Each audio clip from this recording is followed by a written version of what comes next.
Hey, Richard, let's go back to 1971. Nah, let's not do that. You're an up-and-coming actor. You appear in a rock opera called Soon. Yeah. It closes after one performance. How'd you feel? Did it? It closed after one? Actually, I don't think it did, but it closed pretty soon. I felt very fortunate. One, it was the first audition I did when I came to the city. So here I am. I've been doing some regional theater and stock things, and I'm making like $27 a week and $38 a week. I come to New York, I get the first job. I audition for, I'm making maybe $180 a week. I'm in hog heaven. So I figure it's great. I've always had a deep interest in actors' movie debuts. Now, the press kit, I think, lists another film, but wasn't your real movie debut in Report to the Commissioner? Let me see, was that the first? Could have been, yeah. Yeah. How did you feel about your introduction to movie making? I had a ball. I had, I'm trying to remember what it was. I think I played like a Puerto Rican pimp in this movie. I was kind of it was that period of my career where I was all-around ethnic bad boy. whatever ethnic you wanted, I could do. And I think it was probably a 2-day part, something like that. I'm sure I spent 6 months researching this over on 8th Avenue. But that was the great fun of being an actor, a young actor, of just diving into these new worlds, these new universes. Now, one last old movie question. Let's skip ahead to 1979, your kind of breakthrough film, American Gigolo. Were you surprised by the success of that, and how did the reaction from women change to you? Was I surprised by that?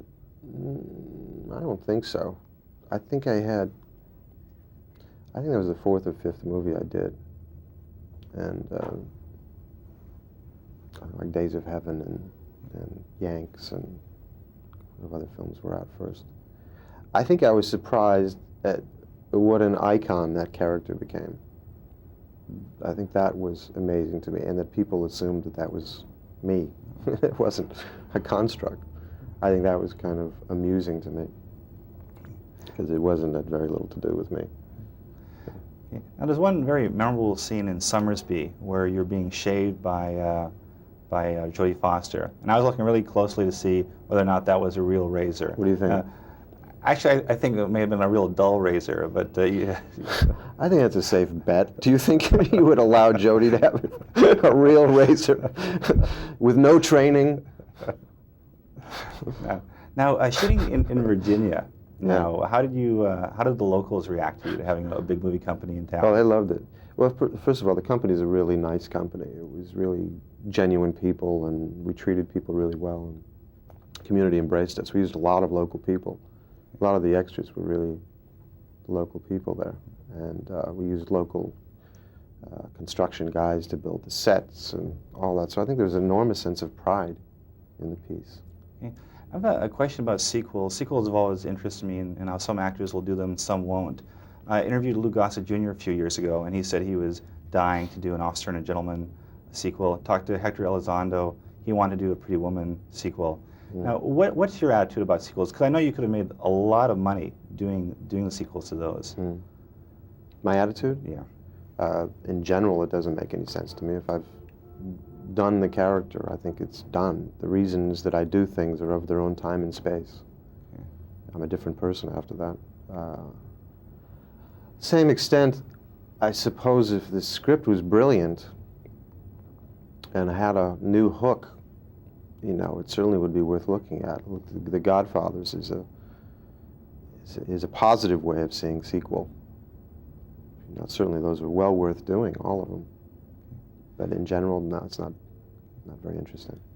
Now, getting back to Summersby, now being on location in Virginia, that rural environment, did that make you flash back to your days on the Vermont commune? God, he really read his stuff, didn't he? No. No, but it did make me think, you know, my grandfather was a farmer in Pennsylvania. And as a kid, I spent time on that farm, and I think that was always something that I felt was part of my true self, this farm boy kind of thing. You know, when I did a movie a few years ago, Miles from Home, again, I kind of was exploring that territory. I love it. I love being in the country. I love animals and horses and all that. I have a great time. And one final question, doing a piece on mementos, a type of keepsakes that actors keep from their movies. Now, what kind of things have you kept from your movies over the years? Summersby, what did I keep? The boots. You know, the boots, there were these great boots, riding boots. If there's anything else in that, not much.